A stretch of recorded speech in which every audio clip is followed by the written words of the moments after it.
Christopher Kent.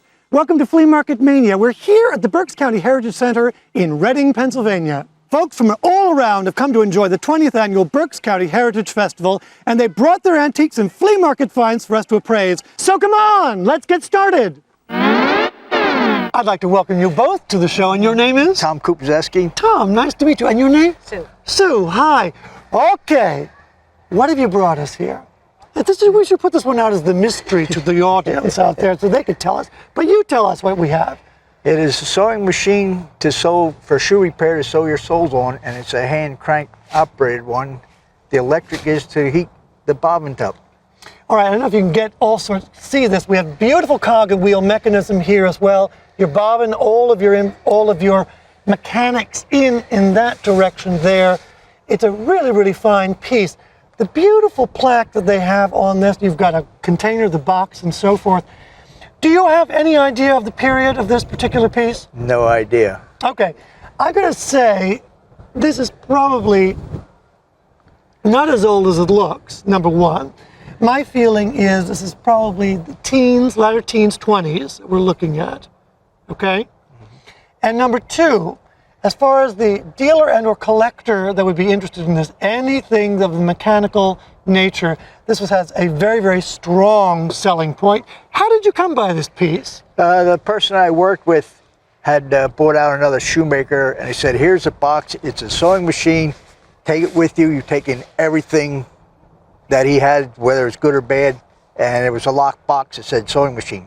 Until we found the key to open the box, right. We had no idea. And made expressly for the sewing and bonding of leather. Right. And we have a very, very strong mechanism here to reinforce that, obviously. What is interesting about this piece is it is a portable piece, and where one could set up shop wherever one went. It's a European-made piece as well, and really quite fine.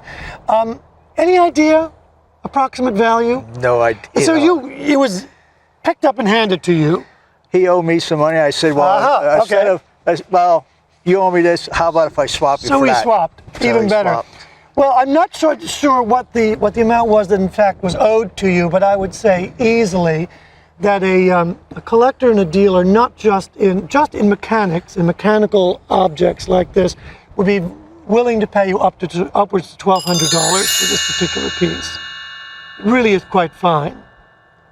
And as far as this particular piece is concerned, you would have no trouble with that.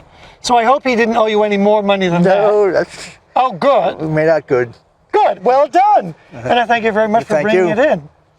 Beautiful. Yeah, really, truly a beautiful piece. I'm talking to... Richard Bryant. Richard, put it there. You've got something wonderful and pretty unique here in this construction. Tell us about this piece. Well, this is an old Victorian boot jack, and it's a boot jack for people who wear high-top boots. Like riding boots? Riding boots. And they put their foot in here, the heel gets caught here, this catches the top of the shoe. Top of the boot, right. The other foot is on this, and they hold on to this, and they pull their boot off. It's incredible. And what the wonderful thing about this particular one, it is in such good condition. Usually after a long day's ride, you're yanking your boots off, and these things had a tendency, because of the construction, to just break and fall apart. So it is unusual to find one in such perfect condition. What kind of price tag do we have on this? We have, I believe that's...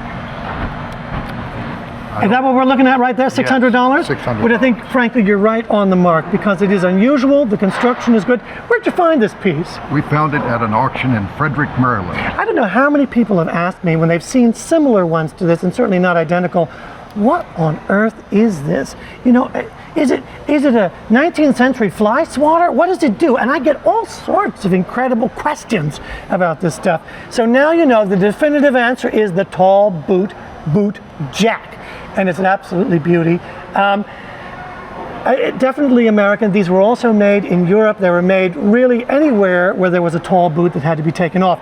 The typical one that people see is just this part and not the whole top part of the contraption. So what you've got is your boot went there and you simply rammed it back in, stepped back and pulled back like so. But having this whole and complete is absolutely wonderful. And Richard, I want to thank you very, very much for sharing it with us. Thank you. It's perfect. A sweet, that's not a cake, when we come back.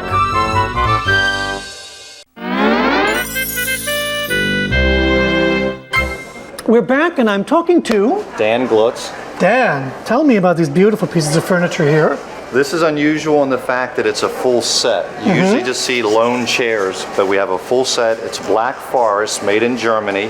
We have the tilt top, and obviously it's exquisite because of all the inlay and the detail.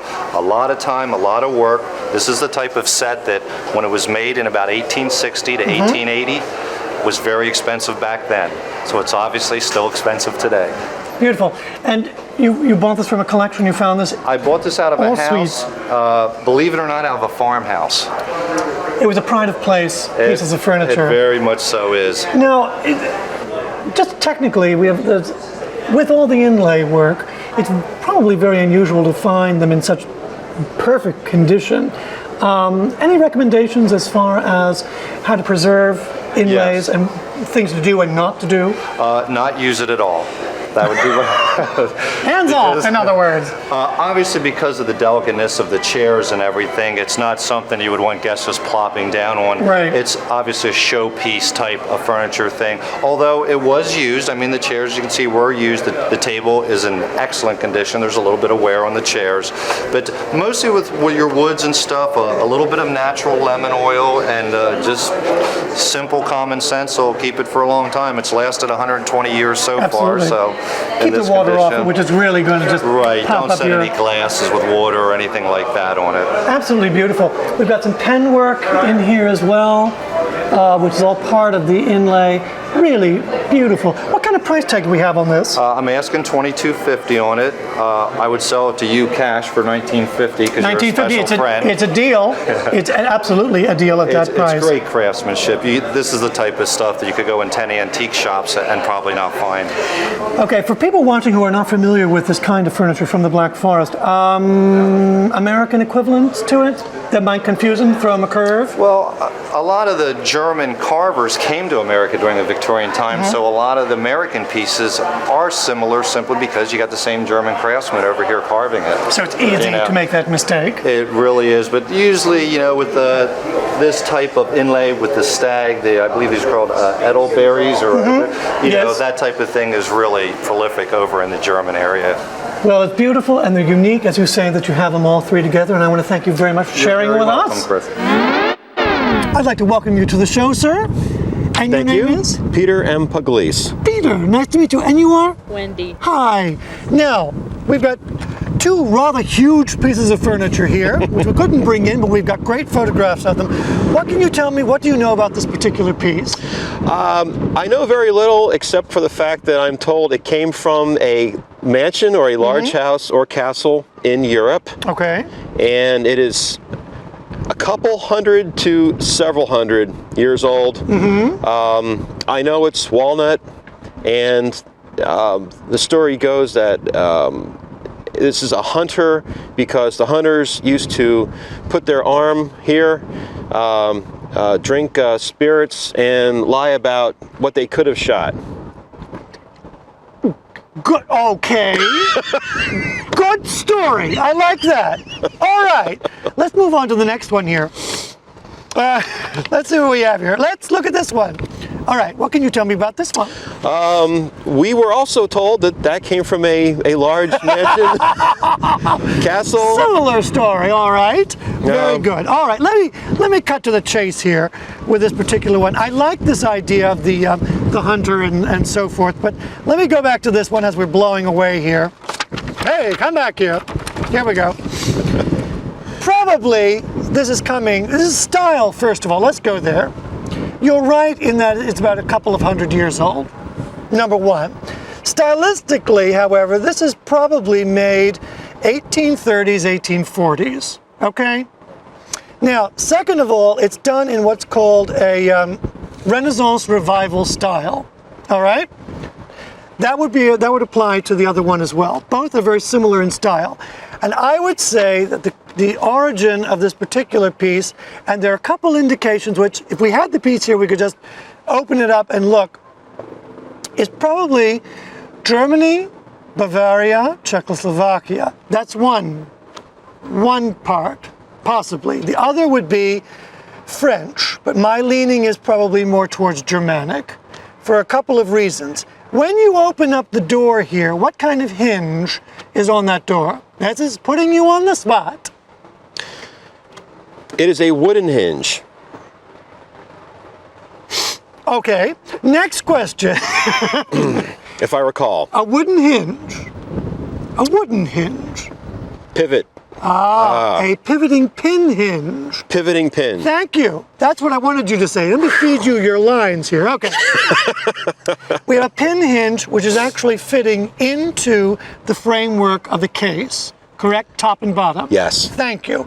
Now, the reverse side, as far as the lock is concerned, is metal, is iron, I would imagine. Yes. Okay, now, when we pull out, I'm assuming by looking at these, we have a pair of drawers or a single drawer here.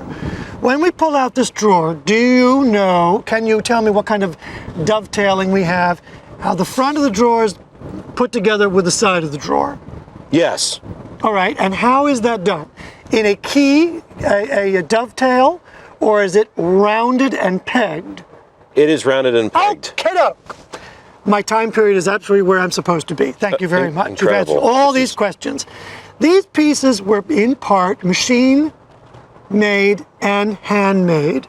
When you've got a dovetail, a rounded dovetail with a peg through it, that's machine-made, okay? It does not detract from it, it's simply giving it its age. The carving would have been all machine cut behind it, but usually hand carved. The figures would have been hand carved. The pilasters, which is what these are called, decoration in your cornices of the door, would have been machine turned as well, hand cut, and then applied to the piece itself. This piece, let's flip to the second one really quickly, has all the similar characteristics. I'm going to assume also that these are pin hinged as well. We do have the addition of the glass. That is glass front, isn't it? Yes. Glass front as opposed to solid paneled doors.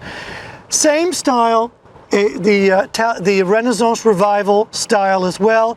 They were made to recreate very baronial pieces coming from the 16th and 17th century. That's why typically people will say, these are coming from a great Schloss in Germany and so forth and so on.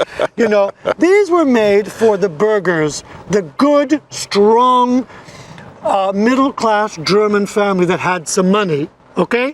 The merchant class would own this, and it was a great status pieces to have these beautiful baronial-looking pieces. Now, with all of that in mind, what did you pay for these pieces? I paid approximately $2,500 for this. Yeah. And I paid $5,500 for that one. Very good. You did well, and frankly, the person that was selling them, number one, knew what he had, and he was pricing them accordingly. How much again for this first one? This was like $2,500 and $55 for the other. Okay. Right. And how long ago did you buy these? Oh, less than a year ago. Okay. Appreciation-wise, actually, you paid exactly what you should have been paying for these. You were not taken to the cleaner at all. As a matter of fact, you did pretty well. This one I would turn around. This one should have had about a $7,500 price tag on it. Wow. Number one. And this one should have had about a $4,500 price tag on it. So actually you did very, very well. These are solid citizen construction, beautiful pieces. They will only increase in value. Well, I'm on the prowl for a smart shopper, and I'll bet I can find one here. Hey, come on back and let's see if we can find one.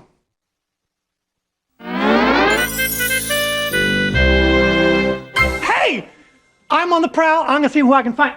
There's somebody with a bag. Come on over here. Hey, what's your name? I'm Linda. Linda, hey. Yes. All right, what's in the bag? Did you get some goodies? Did you get a find? I got a wonderful find, I think. You think? Yes. Well, open it up. Let's Okay. see what's in there. Okay, I collect coin silver spoons, Yeah. serving spoons to use with my silver. And I found this lovely coin silver serving spoon. And it was originally marked Yes. $44. Whoa! And I got it for $12. Hey, she's gotten a deal. You know, coin silver is really hot. And for the people in the know, collectors, you can find these flea markets, antique shops, anywhere you want. And the thing to look for, what is it that you look for in coin silver? Well, this is the same shape as the ones that I have in my collection. And I was trying to keep the same basic shape. That's great. And you got yourself a great deal. What else are you looking for here today? Anything? An asparagus server. An asparagus server. What kind of asparagus server? A cylinder asparagus, individual, for the individual spears. And Good there's for a you. cylinder on the end that you can clamp over the asparagus spears. They were really big in the Victorian age. Are you looking for silver? Are you looking for coin? They didn't do them in coin. No, any kind. I would even take silver plate if I could find one. All right. Good for you. Well, get out there and see what you can find. Okay. Linda, thanks so much. Thank you. And good luck with that spoon. Okay, thanks.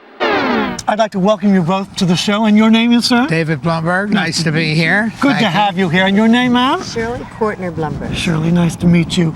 You've got a really splendid collection here. Each one, as we go down the line here, is almost better than the next. But let's start with these two. Tell me, what can you tell me about them? Number one. Well, I'm a collector of wooden carvings. Yes. And we were in Switzerland, and wherever I go, I try to find something and Well done. line, and I was lucky. Are you this familiar, when you were in Switzerland and purchasing these, were you familiar with the carver No, Demetz? no, I was Okay. not. And you have how many pieces? Wooden carvings in your collection? Maybe 125. Do you remember what you paid for these? Yes, I paid in Swiss francs. I forget the francs. I think it was 3 francs to $1. All right. And I think it was 100 francs. So that would be Not $300. bad. Not bad at all. Something around there. And approximately when did you purchase them? About, when was that trip?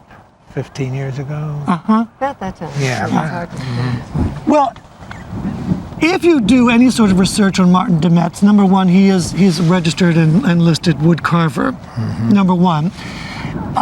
You paid an actually incredibly good price for these to begin with. Yeah. And I hope you realize that. I do. Yes, thank you. Good. I always like that endorsement. The work on these, the craftsmanship is really quite fine. The decoration on them is really quite exquisite as well. And if you have other Demetz pieces in your collection, you've done very, very well. I'm trying to get them. But Absolutely. These pieces today, you purchased these 15 years ago or thereabouts, would be valued today at about $2,700 each. oh my God. For these. Okay. Fantastic. This is just the beginning of the good things that we have here. What can you tell me about this fine bowl? Number one. This was I can't tell you too much about this bowl because it was something that was my family's. Okay. And that was put into that dish, and that's how we got into that very big, beautiful piece. Interesting. Well, it is in fact a berry bowl to begin with, this shape. And the nice thing about really fine silver is, first of all, we blind the cameraman with the shadow, with the glares, but it was made by Bailey Banks and Biddle. Yeah. It is marked sterling. It has all of its marks and so forth and so on. And the weight, it even probably tells us the weight of the silver in here. Well, it's not, but that's okay. Very often that's done. And this sort of beautiful work was very, very popular, 20s, 30s, 40s, and before that, this ornate sort of work. Any idea of its value? I really don't have any. I don't know. Okay. The amount of weight on this, and I would say you're looking at between 6 and 8 ounces of pure sterling in this, and I'm just doing that by weight. I would put a price tag on this one at about $1,800 for this particular piece. I'm itching to get to this wonderful piece here, which is a centerpiece, beautiful, beautiful piece. Yeah. First of all, this incredibly fine cut glass, this crystal, comes off from the base, and this is what we would call a generic, quote unquote, and I use that term loosely, centerpiece design base. This could have been part of an additional many other pieces as well. This could have had a piece that sat on top of it to bring up for an épergne, which was a tall thing holding lovely baskets that you could put fruits in, flowers, and so forth. This also could have had a mirrored piece applied to the top to be used as a base for a statue and or cut crystal centerpiece as well. The other part would have sat on a mirrored galleried border, very long, to sit in the middle of the table as well. Now, This piece to be put on this is just one use of many for this particular piece. It is in fact marked sterling on it, but it is not telling us who the maker is. And this is my guess as to who the maker is. When approximately did you get this piece? This was a gift to... This was a gift to my parents for their 50th wedding anniversary. And they're gone, My mother's going about almost 30 years. Yes. and that was, she'd be well over 100. Yes. Oh, yes. 110, Yes. and your father was a little younger. So, About 8 months. so My feeling that of what we have here is this was probably, I have a feeling this was made by Whiting. If we had a little bit more time, I think we would be able to find somewhere on here a W or the name Whiting. Whiting did this incredible Baroque work of these shells, and this beautiful open latticed work of this typifies a Whiting piece of sterling. And it is a tremendously beautiful piece. And the addition of this, really, I don't know if you can see how brilliantly cut this piece of lead glass is, but it's very, very, very fine. This, I have a feeling, this would be American made. This is European made, in my feeling. And you've got a beautiful, beautiful marriage of these two pieces. Something tells me about this. I recollect that something about being gold. no, it had a gold wash. It had a vermeil wash on it at one time. Yes, yes. Do you think some overzealous person Yes. took off all that lovely Polishing, gold, thinking that it was tarnish? Yes. This was given to my parents Yes. for their 50th wedding. That's what happened. I have a feeling this is exactly what happened. It's a fine piece, as you're probably very, very well aware of. And I would hazard to put a price tag on this, but you know, I always go on a limb, and I'm delighted to do this. This particular piece, if we can do an attribution to Whiting silver, one of the best in my opinion in the world, I would put these two pieces easily at about $6,000 for this, easily. And at auction it could go anywhere between $6,000 and $10,000. My door's locked. Huh? Keep your doors locked, absolutely. But you know, I might come and visit. You never know. You're welcome. I want to thank you very You're much welcome for anytime. bringing really some lovely, lovely pieces. It was a delight to meet you Enjoyed being both. with you. Thank you. We Thank hope we you. see you again. Yes, thank Okay. you. Beautiful.